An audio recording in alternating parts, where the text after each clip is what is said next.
my first thoughts on it, you say this is a hard topic. I think I don't know why we wouldn't call that murder.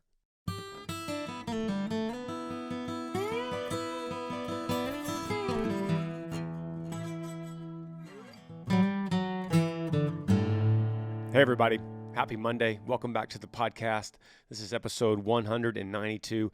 I'm so glad you guys are here and that you're continuing to come back for more questions, or maybe this is your first time, but what we do here is I answer your questions that you email me, Granger Smith Podcast @gmail.com. Could be about any subject, life, love, hurt, spiritual, whatever it might be. Email me and we'll talk about it like we're just driving down the road, taking our time, and you just say, man, can I run something by you? Something that's kind of been bugging me lately, or something I've been excited about, but I need your opinion on. I'm not always right, but I'm going to tell you the best I could, just like we're friends. Okay? The first question here, subject line says, being away from home. Email says, hey Granger, first of all, I want to say thank you. I'm a huge fan. I've seen you twice now in concert. The second time you picked me out of the crowd in Calgary at Country Thunder and acknowledged me, all because I was wearing Yee Yee. That's awesome, buddy. He said this is a moment I'll remember. A little bit about me. I'm 25 years old. I work full-time, week on and a week off. I work about 4 to 5 hours away from home. But luckily, I'm able to fly back and forth, which really makes it about a 1-hour flight each week. Once a week, I find myself going on autopilot and following the same 7-day routine week in and week out. Other days, and usually on the first few nights of my shift, I find myself becoming sad and sometimes depressed after being away from home. And I'm a pretty stone cold guy, but I don't ever really bring it up or talk about it, and I find myself getting embarrassed when I do have to express something like this. I'm overall pretty bad with dealing with my emotions in a general sense. My question to you is, how do you still deal with those feelings while being away from home and kids and wife while out on tour? I know it's a hard comparison, but it's my best comparison for a situation like yours. Any advice or insight would be appreciated. Thank you for your time. Can't wait to sit down and read your book. Sean from Edmonton. Sean, I appreciate you so much, brother, and thank you for being vulnerable, opening up in a situation like this, and for being a fan. I think it's a good question too. I think it's a great question. This is just good old-fashioned homesickness. What do you do? What do you do? And so you didn't say if you have a wife and children. I don't know. You didn't say that. You're 25 years old, though, so you might. You work full-time, 1 week on, 1 week off. And this is all about 4 to 5 hour drive from home. Luckily, you fly back and forth, which is only an hour flight every week, right? So the distance is not relevant because you're flying. And the good thing is you're home for a week and gone for a week. I think that what's getting to you is the consistency of that. That's killing you, just knowing, okay, I got 4 days left at home, 3 days left at home, last day at home. And that last day at home, you're not really enjoying it because you're packing, you're thinking about work, you're thinking about getting some sleep or catching up on sleep or whatever you got to do. You're taking care of stuff around the house, doing some handyman work around the house, and you're not getting that full week. Right? So you're not relaxing. You're not spending all of it with your family and just soaking it all in. You're not being totally present because when you go home, you got to take care of stuff. I get it. So the first thing I want to ask you, if we're driving on the truck, you're driving in the truck, driving down the road, and you say, hey man, I got this deal. I got this problem. I'm going to say, well, tell me about the job. What does the job mean to you? Is that the only job? Is this job pay so much that you can't avoid it?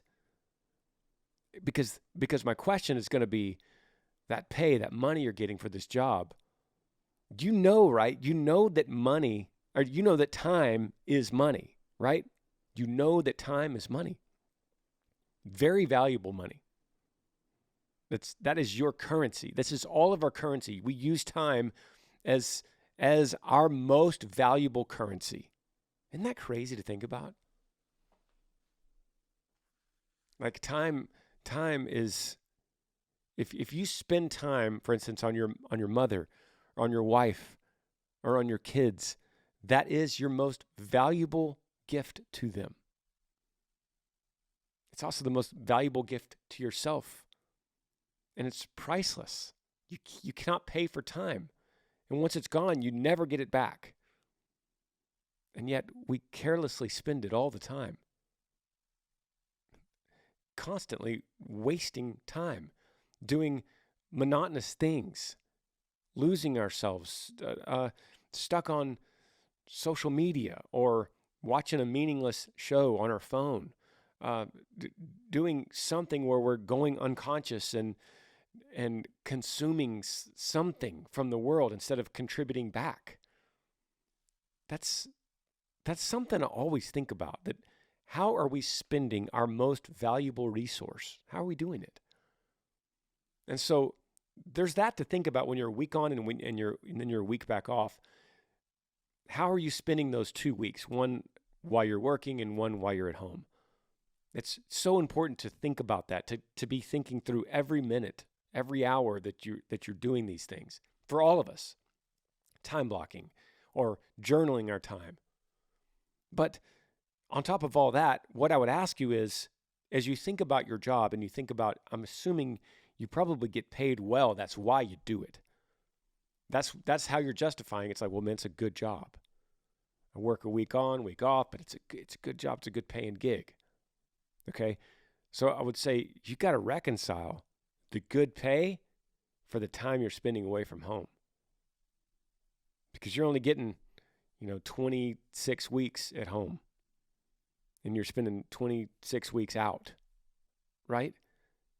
How much are those 26 weeks worth to you? If at the end of your life you look back and you could pay money to get those 26 weeks back every year, how much money would you pay? Would it be millions? If you had millions of dollars, if you could pay that back, it might even be billions. Isn't that crazy? If someone at the end of your life, they said, hey, we're going to give you an infinite amount of wealth, but how much money would you spend on getting all of those weeks that you spent on working back? And you'd say, $5 billion. It's interesting. These are just things to think through. I'm not telling you quit your job, and I'm not telling you it's a bad job. I'm just saying be mindful of being present and spending your most valuable resource, your time, wisely. Next question, subject line says, this one's a kicker. Hey, Granger, my name is Hannah. I'm 23, live in Mississippi. This topic is one a lot of people don't like to talk about, but since you're in the business of answering hard questions, I'd love your input on this. What's your opinion on physician-assisted suicide in terminally ill patients? Thanks for sharing your wisdom. Okay, thank you, Hannah. I appreciate you. Shout out to Mississippi. This is the point in the podcast when I remind everyone I don't pre-plan these questions, and I don't pre-plan my answers. I don't have quotes and famous books around me that I pull and resource. I'm hearing them and reacting the same time you do, okay? So you say sharing wisdom. I don't know if I'd call it wisdom. This is just, this is campfire talking here. So pull up a chair, get a little closer to the campfire. Let's get some s'mores. Let's talk about physician-assisted suicide in terminally ill patients. Okay. Reacting, my first thoughts on it, you said this is a hard topic. I think it's, I don't know why we wouldn't call that murder. That's the way I want to put it. Because in defense of it, if someone's defending physician-assisted suicide and someone that's terminally ill, you're saying that person is not worthy of living anymore. That person has nothing left to live for. You could say it that way. So let's kill them because they don't have anything worth living for anymore. because they're going to die. We might as well just speed up the process. Maybe they're in pain. Maybe maybe they're depressed. Let's give them a gift and help them murder themselves so that they could just be in peace. However you word it, it's murder, right? And you'll learn with me, if you're new to this podcast, you'll learn that I'm so sorry if I'm offending you, but that's not my intention. My intention is not to clickbait you or to make a bunch of people angry or to try to rile you up by being polarizing. That's never my intention, to offend anyone. So if this is speaking directly to maybe someone's grandparent or parent, that's not my intention. I'm not trying to call anybody out or make any kind of judgment. I'm talking about the general scenario of this question, what the implications are for future events that haven't happened yet. I would say, I don't know why you wouldn't think this is murder. Think of it in any other way. What if the person isn't agreeing to it? What if they don't know about it? What if they're in a coma? Okay, but there's a chance they can come back. Would you say, I know there's a chance they can come back, but we should just kill them because they'll be better off dead? I would say that's murder. It's murder. We're not talking about that they haven't been convicted of a crime and they're not on death row here, right? This isn't capital punishment. It's murder. Even if they are agreeing to it, they are agreeing to the murder of their own body. And so here's my point. That's just the static look at it. That's just the overall look at it. But if you dig deeper in it, you're saying, even if you're the person agreeing to this, you're saying, I know, I am certain, I am positive this is a fact that I have nothing left that matters, that is worthy of living for, that I am certain of this, right? And here's the truth. You're not certain of that. You don't know. You don't know when your last breath will be. You don't know what might happen. You don't know who you can affect in a positive way. You don't know what your story could do for someone else. Even if you're terminally ill and the doctor says you have weeks or hours, you don't know when your final breath is coming. Meaning you don't know if you still matter. That's just the coldest way I could say it, but that's my point I'm trying to make. You don't know. And because you don't know, you think you know and you want to pull the plug on yourself. That's murdering yourself. Right? Physician assisted, however you want to look at it, whatever the sweetest term is. I believe that is murder, even if it's consented by the person. Okay? I don't think there's much more to say. I think that's a tragedy. Let's go to another question here. Subject line says, grief and regret. Hey, Granger, love your podcast, man. My name is Jonah. I'm 16 years old. Really appreciate what you do. Over these past years, I've been struggling with the sudden and unexpected death of my grandpa. Now, my grandpa has suffered from a head trauma, and this affected his body for the rest of his life. This meant he had to relearn a lot of basic needs. Miraculously, he ended up living 20 plus years longer than what we were told, and he was able to watch his grandchildren grow up.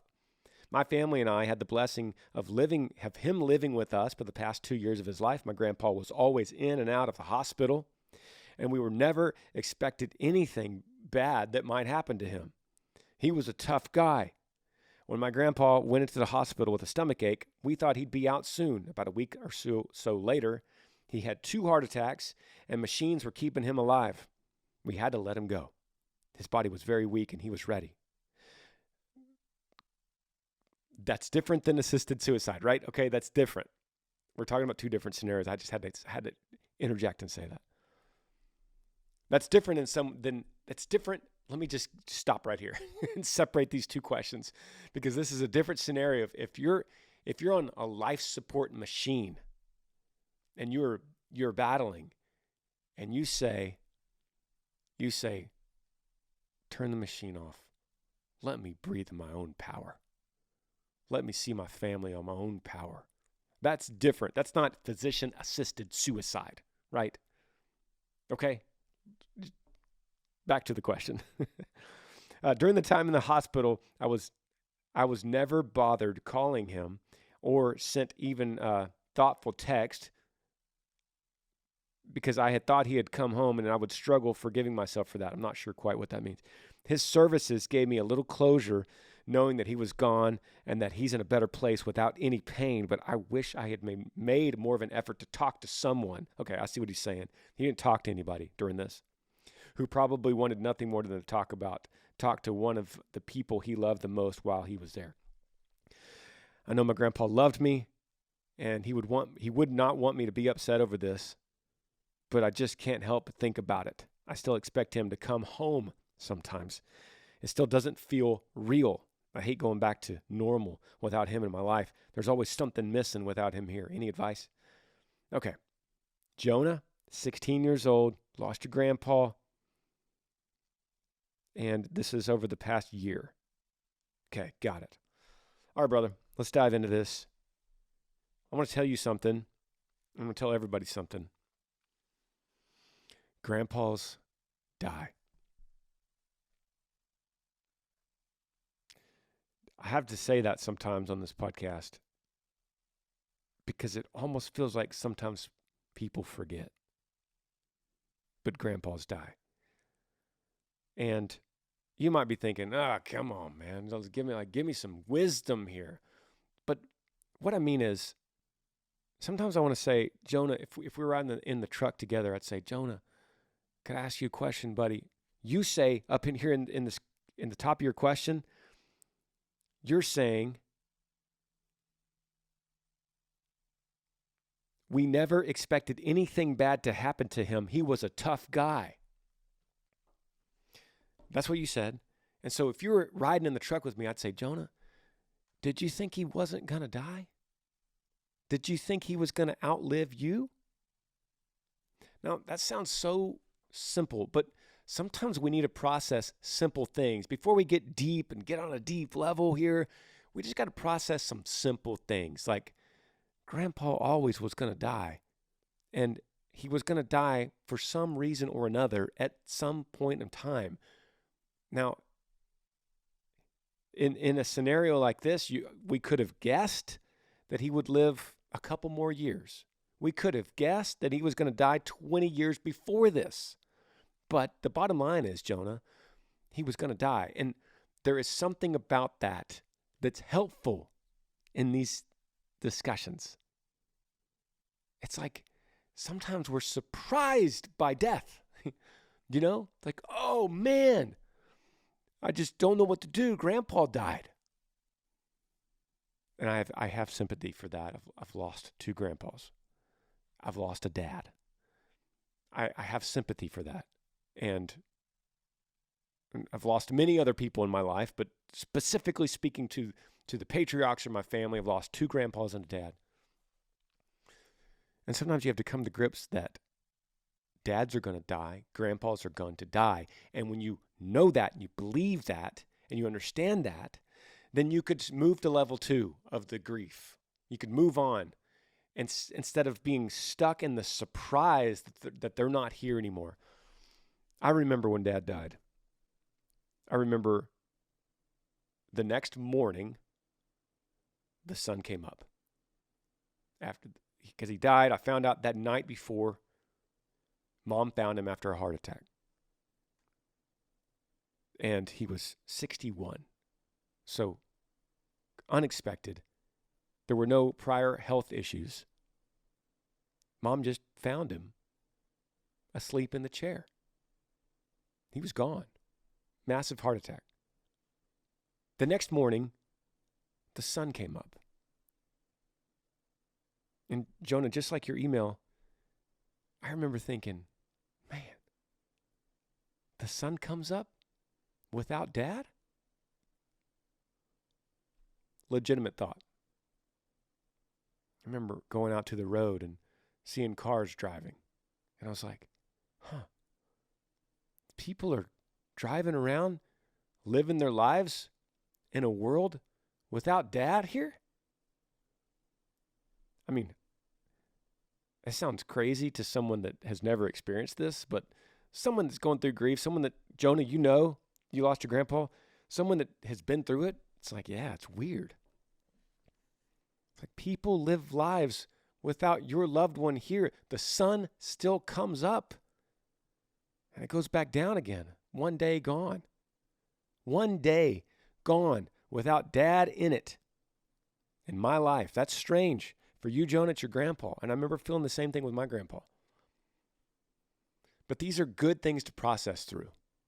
It's good things to realize that the sun comes up and it goes back down.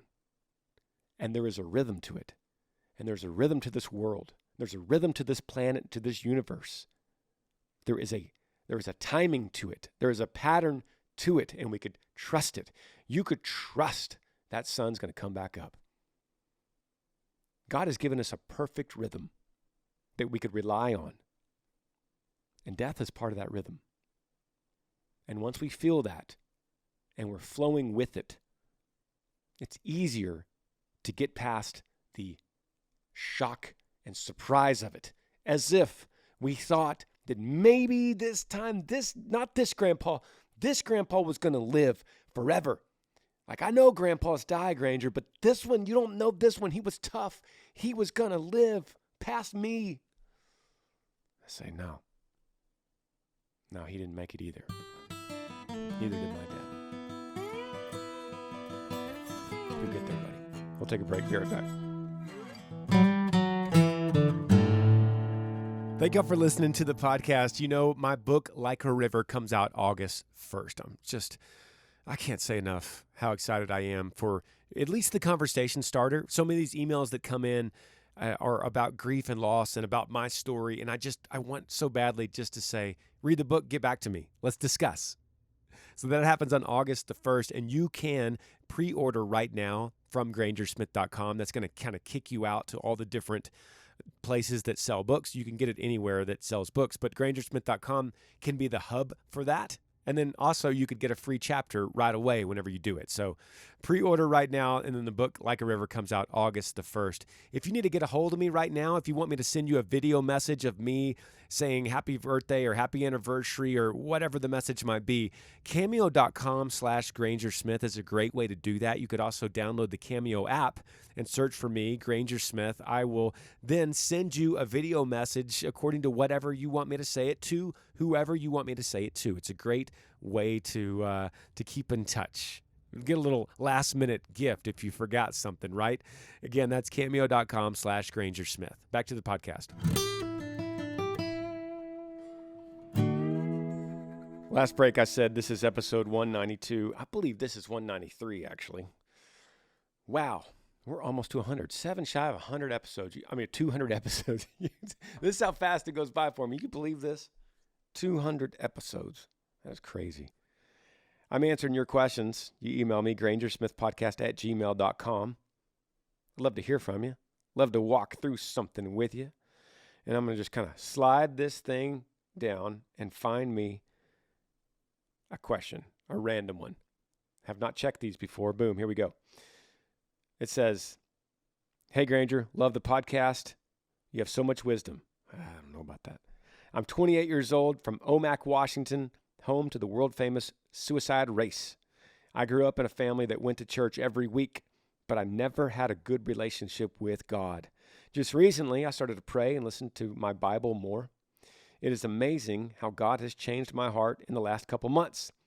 How do I pray for a future spouse without making it about me? God has blessed a small construction electrical company I just started. But how do I make sure I'm doing the things I need to be doing as a man of God?" All right, Matt. That's your name, Matt. Shout out to beautiful Washington. And I appreciate you opening up, buddy. Yeah, praise God for his work in you and what he has done for you and the eyes he has opened. And I want to dive into your question. You kind of, at the last part of your email, you kind of shot a couple questions out. How do I pray for a future spouse without making it about my timing? And how do I make sure I'm doing the things related to your business that I need to be doing as a man of God? Great, man. Great questions to be thinking about. And I don't necessarily think you're specifically talking about any of these things. I think you're just mainly thinking about life in general. How do I be a disciple? Like, how do I serve God? Right? How do I make sure that I'm not getting caught up in like building a company and getting lost in power and greed in the world and finding a spouse just because she's satisfying something in me and I'm not finding the right girl for the right guy. You're walking a good path. And I think that just asking these kind of questions, just talking about this stuff is good. It's healthy. And I have faith in you. I have faith that you're not going to mess this stuff up. You say, how do I pray for a future spouse without making it about my timing? I say that God, you know my heart, you know my desire. I want a wife. I want one, and I want one now. But God, don't make it about my timing. It's yours.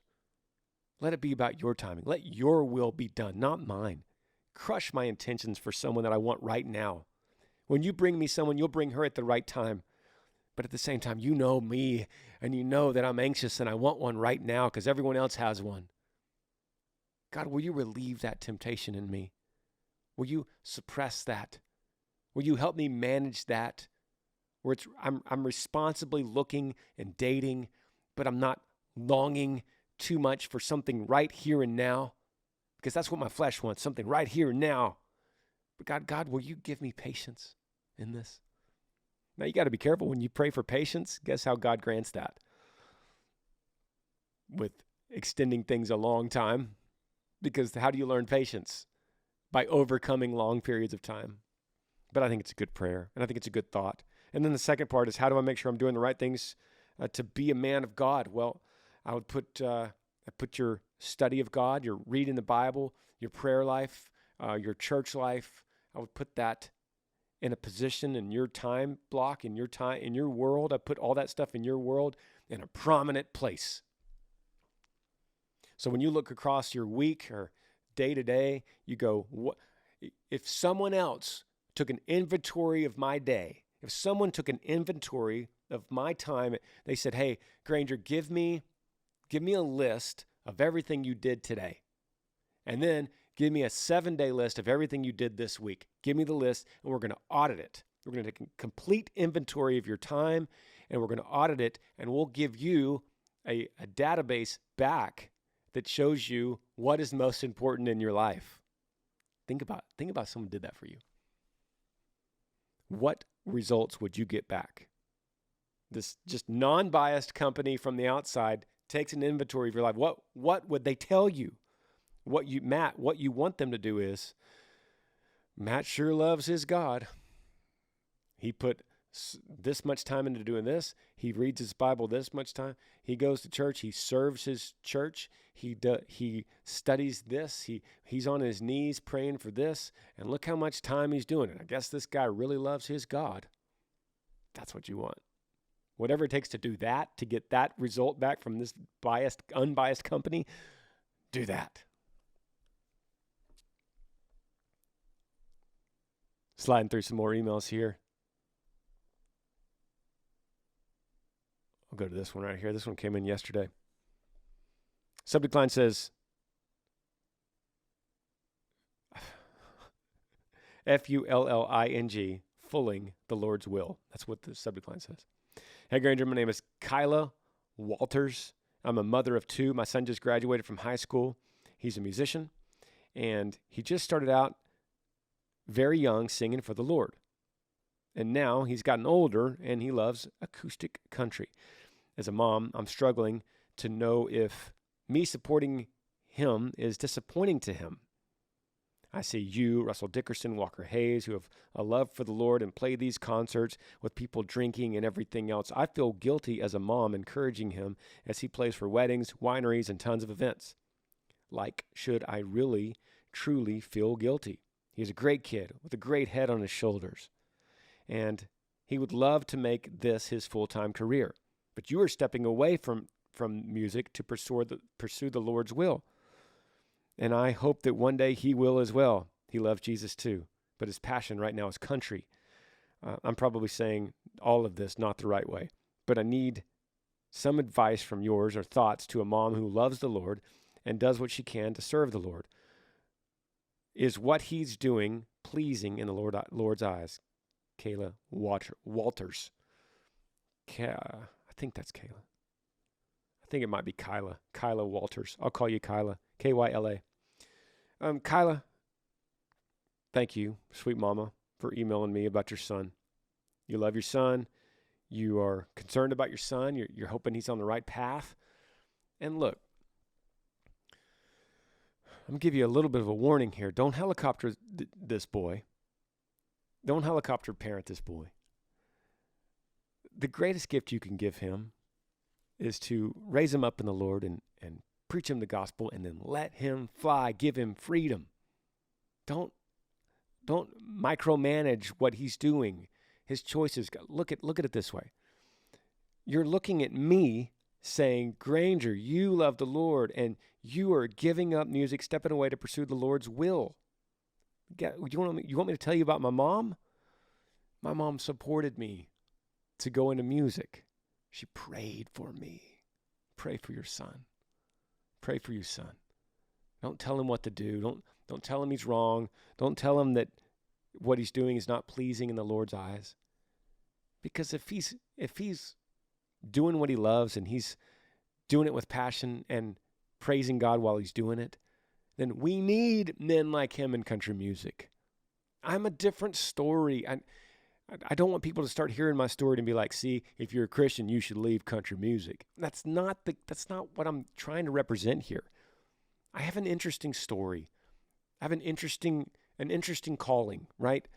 And even then, I'm just serving I got a little local church I go to, and my pastors are teaching me and leading me, and they will eventually affirm over me what is going on with my life. So I'm not self-deceived in that way. But that's a different story. If your son is a Christian and he loves the Lord and he loves country music, let him go do that and be what he needs to be in that industry. He meaning God. Let God put him in whatever industry God needs him to be in. And if he gets called out of it, he'll get called out of it. But what you could do right now is just love him. Just support him. Tell him you're so pleased with him. Now, there's limits to that. We'll see what he does, but for the most part, support him, because it could hurt you if you don't. He could start resenting you or not wanting to call you on the phone or think that you're just judging him all the time for what he wants to do. But just let the boy fly. Let the boy fly. You gave him wings, let him fly. Next question, subject line says, girl question. Hey, Granger, thanks for doing the podcast and the time that you put into it. I'll try to keep this short. If you don't mind, I'd like to stay anonymous. From an 18-year-old guy from Slave Lake, Alberta, Canada. I tried to ask a girl if she wanted to do something for dinner. That was the words I used to ask her out, he says. We went, and it went well. But it was clear she only viewed me as another friend in town. I was okay with this, but it gave me some questions for the future.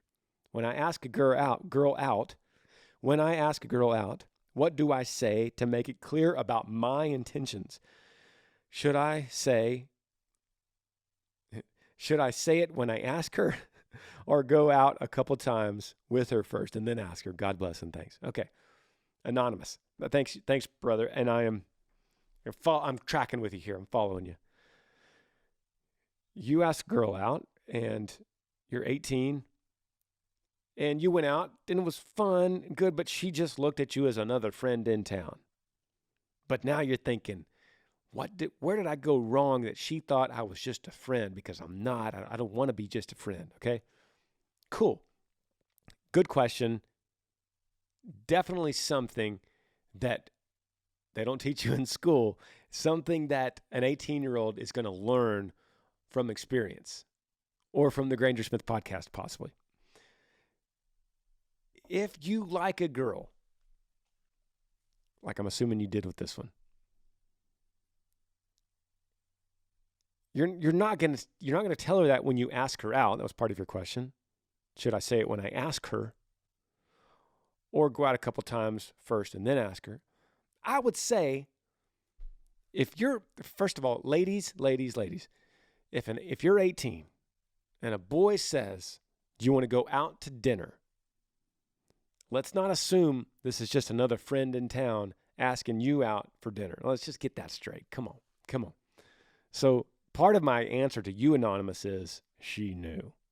There's no way she didn't know.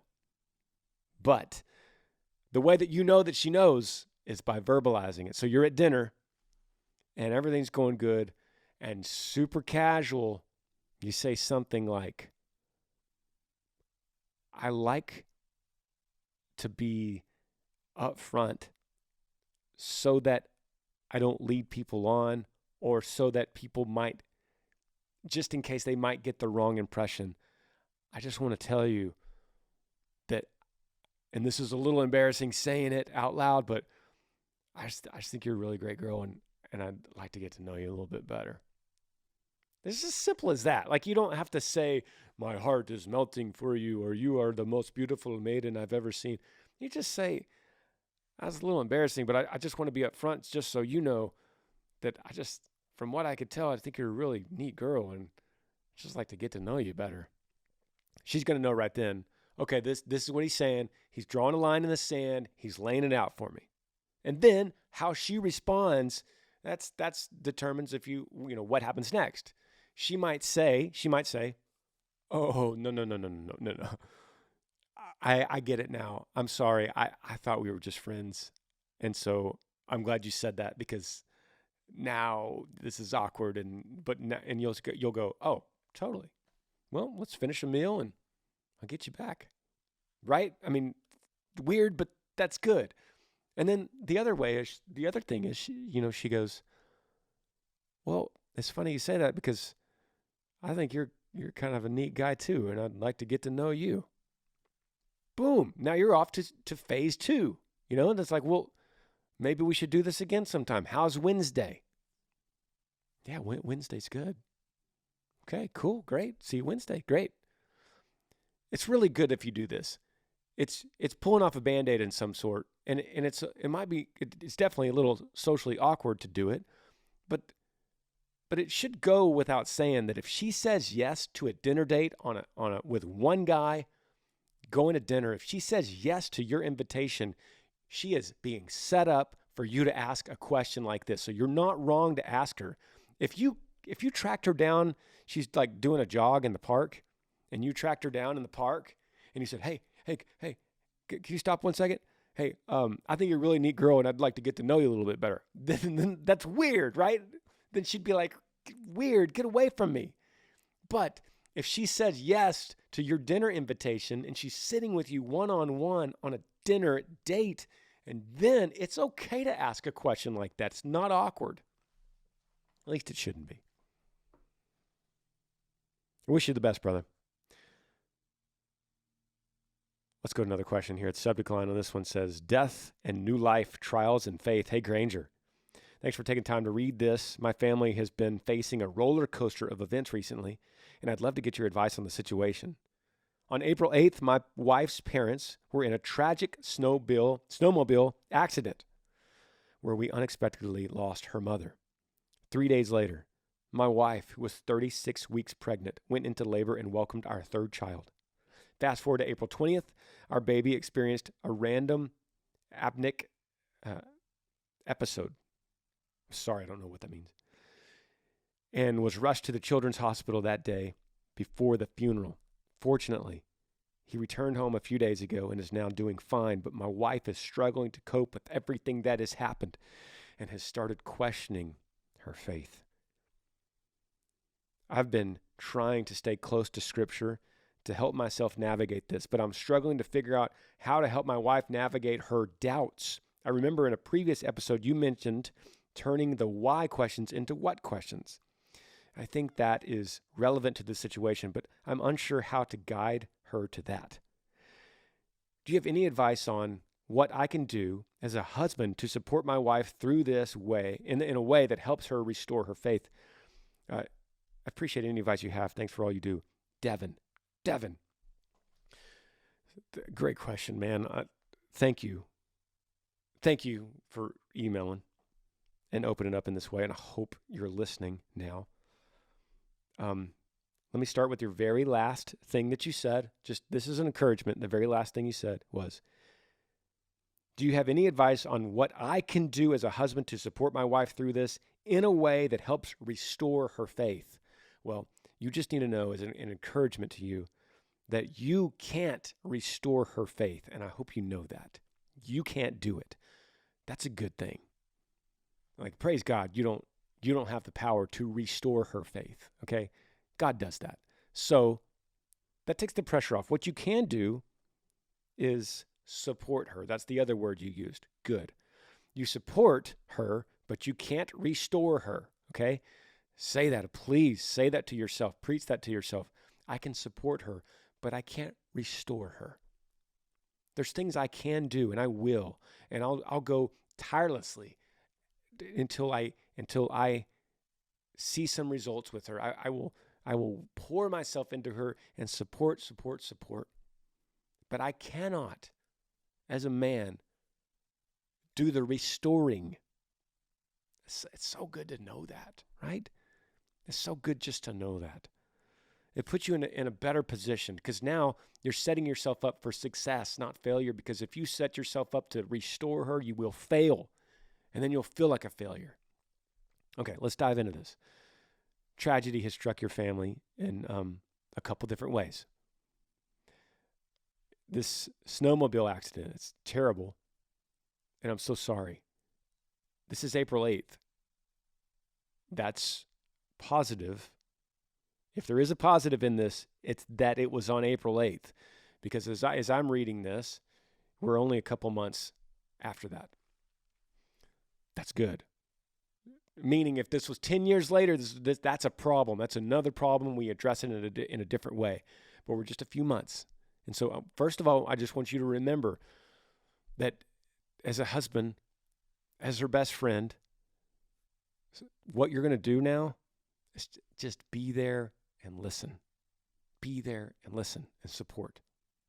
You don't have to have magic words. You don't have to fix things or be on guard so that you could have, here's the Bible. Oh, here's the scripture, right here, boom, boom, boom. Here you go.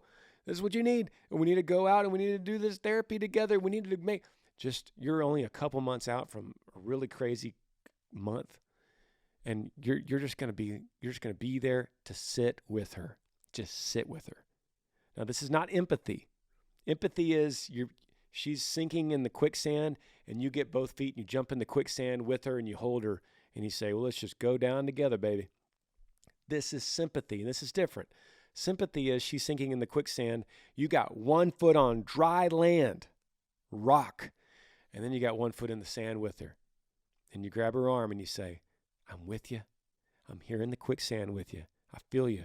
But I also got one foot in the rock, and I am here to help pull you out, right? That's sympathy versus empathy. We need to make sure that we know the difference here. So we got sitting with her, we've got supporting her, we got listening to her, and then I want you to know something. I say this in almost every podcast, but it's so important to show what sometimes we're missing in the Christian faith, and that is lamenting. We miss, as Christians, as modern day Christians, we miss the part of the Bible that's about lamenting, right? Instead, we tend to talk in Christianese, and I can't stand it. I can't stand the Christianese talk. Oh, you need to just stand on 1 Peter. Make sure that you are always, make the Lord is the foundation of and it's like, whoa. Man, I'm just sad right now. I'm just sad. So if you do that, you're missing the lament of the Bible. And it's such a big part that we're supposed to see. Look at this, Psalm 13, okay? Psalm 13, I'm going to read the whole thing real quick, just so we could remember the lament of the Bible. And we see a lot of this in the Psalms. Look, verse 1, how long, O Lord, will you forget me forever? How long will you hide your face from me? How long must I take counsel in my soul and have sorrow in my heart all day? How long shall my enemy be exalted over me? Consider and answer me, O Lord, my God. Lift up my eyes, lest I sleep the sleep of death. Lest my enemy say, I have prevailed over him. Lest my foes rejoice, because I am shaken. Watch the switch in verse 5. But I have trusted in your steadfast love. My heart shall rejoice in your salvation. I will sing to the Lord because he has dealt bountifully with me. Okay, so we see the lament, the felt reality. This is what I feel. Oh God, how long will you forget me forever? How long will you hide your face from me? Because right now my family is struggling. How long, oh Lord? And then you make sure that you got that 1 foot on the rock, right? 1 foot in the sand, 1 foot on the rock. But I have trusted in your steadfast love. My heart shall rejoice in your salvation. So important, y'all. And then we go to one of the famous ones, Psalm 22. He says, my God, why have you forsaken me? Why are you so far from saving me? From the words of my groaning, oh my God, I cry by day, but you do not answer, and by night, but I find no rest. Yet you are holy, enthroned on the praises of Israel, right? You see the switch. You're in the sand, and you got 1 foot on the rock. Jesus affirms this on the cross. Jesus says this, my God, why have you forsaken me? It's like he's singing the first verse of a famous song. He's affirming that David was right in his heart to lament. So don't forget. We cannot forget to lament. We can't forget that when we have sympathy for someone, we're in the quicksand with them, but we got 1 foot on the rock, okay? Listen, support her, lament with her. Lead her to the parts of the Bible like this that say, my God, why are you so far? Okay? It's okay to say that. It's okay to say that. But then, after a few months go by, it's a different conversation. And we could have that on the next podcast. Love you guys. See you next time. Thanks for joining me on the Granger Smith Podcast. I appreciate all of you guys. You could help me out by rating this podcast on iTunes. If you're on YouTube, subscribe to this channel, hit that little like button and the notifications bell so that you never miss any time I upload a video. If you have a question for me that you would like me to answer, email grangersmithpodcast@gmail.com. Yee.